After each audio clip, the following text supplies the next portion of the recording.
I believe that there is more to this world that is much greater than myself. The energy and passion to want to do more and create is within me. That is why I quit. I quit thinking in my head. Should I spam one? All right, come here. No, come here. Don't move, all right? Don't move.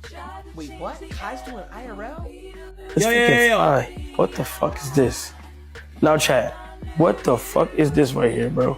All right, chat. I'm gonna go to the gym, bro. I don't even know what's going on. All right, I'm gonna see y'all boys, bro. I tried to set up a tourney. I don't know. Cenat only donated $150 to the Mr. Beast Water Charity. People are also calling out for not even finishing those buildings or schools or whatever in Africa he plans on doing. For a long time, Cenat felt untouchable. Not just popular, not just viral, but straight up untouchable in the streaming world. He was smashing Twitch records, pulling celebrity guests like it was light work, and flipping nearly every stream into a viral moment whether you rocked with him or not. It was impossible to deny it.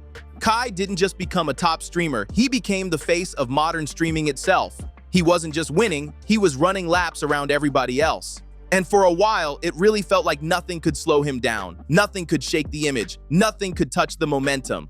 But lately, that perfect image has been cracking. Not because of one huge scandal, not because of one career-ending screw-up, but because of a pattern that keeps repeating. A pattern where things go left, people feel disrespected, and Kai only responds after the internet starts cooking him. And once you see that pattern, you can't unsee it.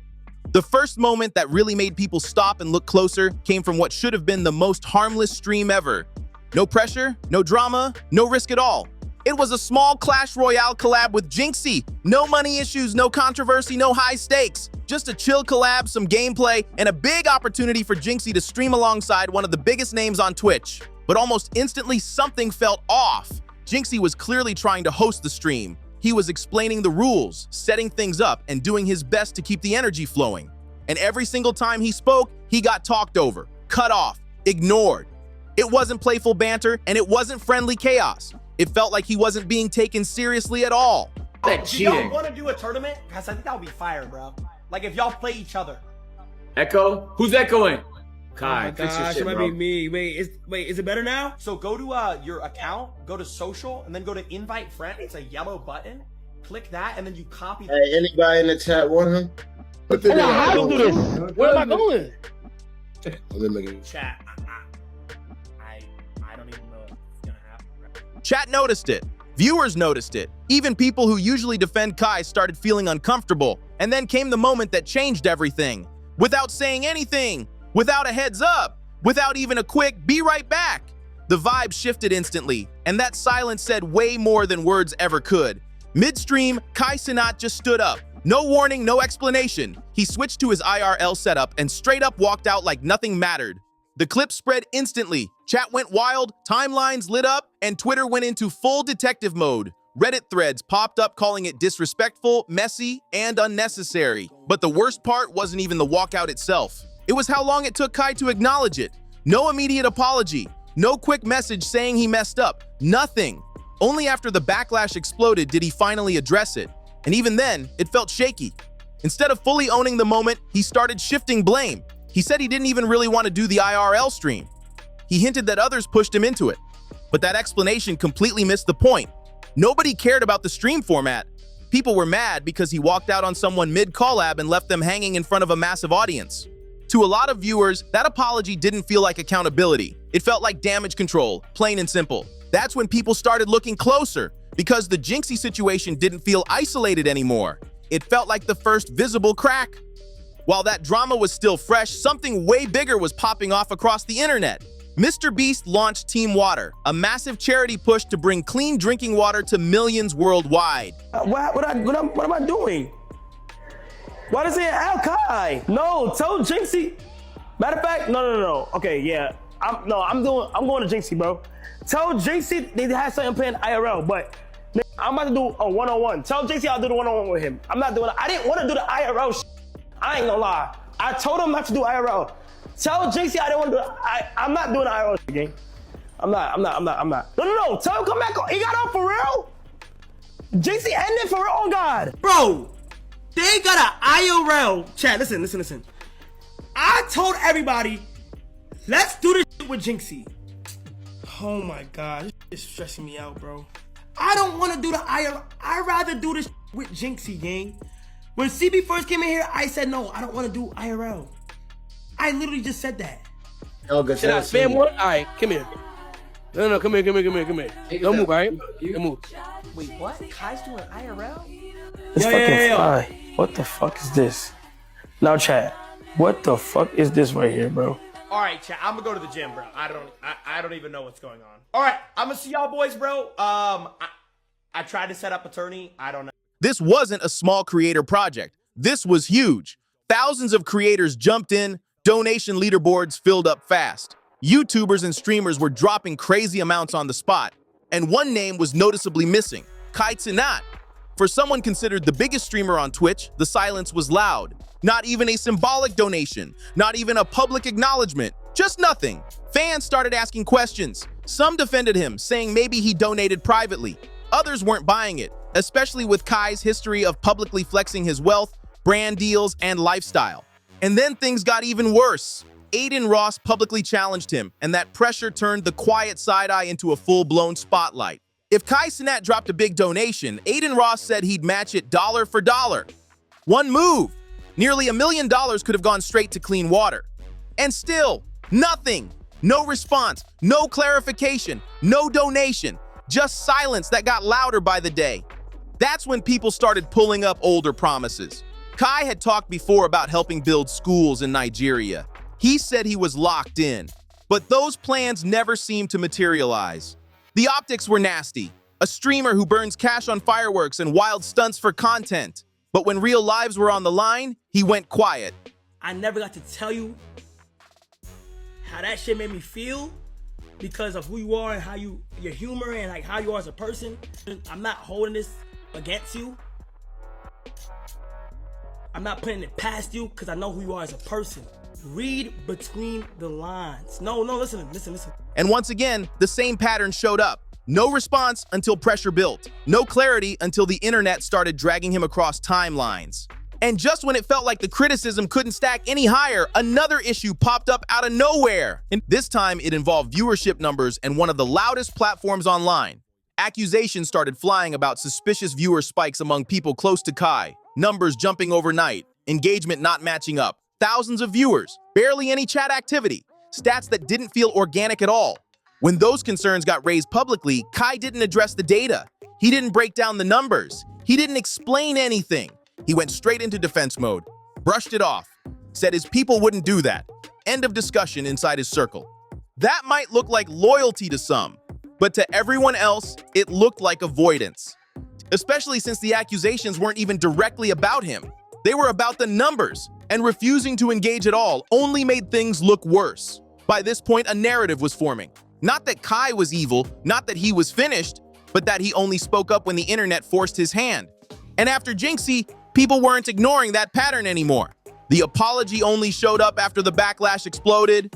Silence during the Team Water situation. Silence again until the viewership criticism started getting loud. It's not even like I hate like doing like this, like witch hunt. It's not a witch hunt. Like I wasn't even naming names. Like brother, when the number is like that, it's just no good. Like it's not. Is that? And you compare some of these other guys. Sometimes, yeah, it's what like it's up and it just doesn't add up. That's motion, brother. 37% validated viewer, bro. 30% validated viewer. I mean, you have to be kidding me, right, brother? That's less than 30%, bro. That's 31% validation, bro. 31% validation. That's not motion. That's counter motion. Questions met with dismissal instead of transparency. And that's when people started asking the bigger question, is this just a rough patch? Or is this what happens when someone gets so big they start thinking they don't owe anyone explanations anymore? Because when you line everything up, it stops looking like bad luck. It starts looking like a pattern. And that pattern didn't stop there. What really pushed this from bad optics into full-blown controversy wasn't just the charity silence or the awkward collab moments. It was when everything collided in one moment, live, unfiltered, and impossible to spin back. A call involving Mr. Beast, Jinxie, Aiden Ross, and XQC. The same names tied to almost every recent Kai controversy. And then XQC casually dropped something that instantly sucked the air out of the room. He said Cenat had blocked his number. Not muted, not ignored, blocked. And this wasn't over drama or beef, it was over money. Yeah, because listen, it's not, it's, like I said, I didn't want to make it weird. It's just that I thought, dude, Kai blocked my number. Fair enough, right? No drama there, just blocked my number, right? So I can't collect my 100K, which is fine.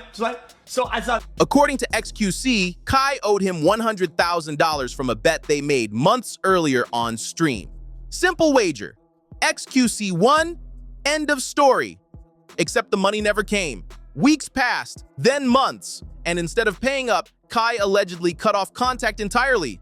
That alone looked bad. But what made it worse was what XQC said next. He claimed he didn't even care about the money for himself anymore. He said Kai could have sent it to charity, any charity. He even offered to double it. That would have meant hundreds of thousands of dollars going to a good cause. And once again, nothing happened. The room went dead quiet. Chat exploded. Clips spread instantly. People weren't just disappointed anymore. They were angry because this wasn't about public pressure. This was a private debt, a public refusal, and a blocked number.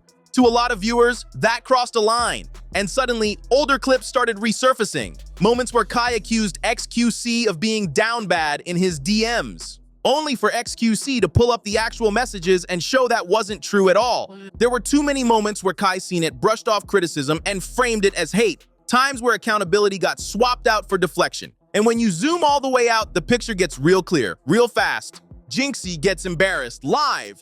Apology only comes after backlash explodes. Huh? Every time I see SQC say something, I DM that. Say, hey bro, we got a problem. He sent me a whole paragraph saying, no, we don't have no problem. But then he goes again. I think there's something wrong with the, and that's fine. Okay, whoa, buddy.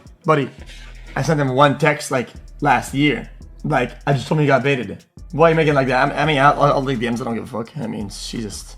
Every time I see SQC say something, I DM that nigga. I say, hey bro, we got a problem. He sent me a whole paragraph saying, no, we don't have no problem. But then he goes talk again. I thought I'd touch base and pipe down without all the internet noise to tell you I care about you. I'm not a snake in the grass. I'm into mud at phase and then back for weeks. And now Agent got into the mix and I thought I'd throw mud at him and AMP for fun. And when he hopped into our call. So I don't know why he says that she DMs me when there's a problem and I respond with messages. So yeah, doesn't fuck with me. It's no problem. Just don't make false statements. So Charity opportunity goes viral. Silence until criticism peaks. Viewership questions get raised. Numbers never addressed. A $100,000 debt gets mentioned. Phone number blocked. Every single time. Same rhythm. Ignore first. React later. Try to control the narrative instead of facing the issue head on. And what makes this hit harder is the fact that Kai isn't some small creator still learning the game. He's at the top. He knows exactly how perception works. He understands optics better than almost anyone in the space. And that's why people aren't buying the excuses anymore. Mistakes happen, sure, but the pattern keeps repeating. And the wild part? XQC of all people ended up being the most measured voice in the entire situation. Despite the beef, despite the money, despite all the accusations, XQC publicly said he doesn't believe in forcing people to donate to charity. He separated personal issues from moral pressure. He gave Kai a clean out, a graceful exit. Kai didn't take it. Instead, the silence continued. And when you're this big, silence screams louder than any apology ever could. This doesn't mean Kai's career is over, not even close. He's still massive, still pulling insane numbers, still one of the most recognizable faces on Twitch. But the internet doesn't forget patterns, ever. And right now, the pattern people see is someone who only shows remorse once the damage is already done. The scary part isn't losing fans overnight. It's slowly losing trust. Because once people stop believing you're genuine, every apology sounds fake. Every explanation feels scripted, even when it's real. So the real question isn't whether Kai can bounce back. He absolutely can. The real question is whether he's willing to break the cycle, whether he can address problems before backlash hits, whether he can own mistakes without excuses. Because being the biggest streamer in the world doesn't make you untouchable, it makes you responsible. And if he keeps moving like this, people are going to stop listening altogether. It starts looking like stacking L's and hoping the next stream magically wipes the slate clean. But eventually, even the strongest platforms start to shake. Momentum doesn't protect you forever, and that's the part nobody wants to admit. So what do you think? Is this just a rough patch that Cenat can learn from and move smarter after? Or are we watching the early stages of a creator getting so big that nobody can really check him anymore? Because history shows unchecked success has a way of catching up, especially when patterns keep repeating. Now it's your turn. Drop your thoughts in the comments. Let it be known.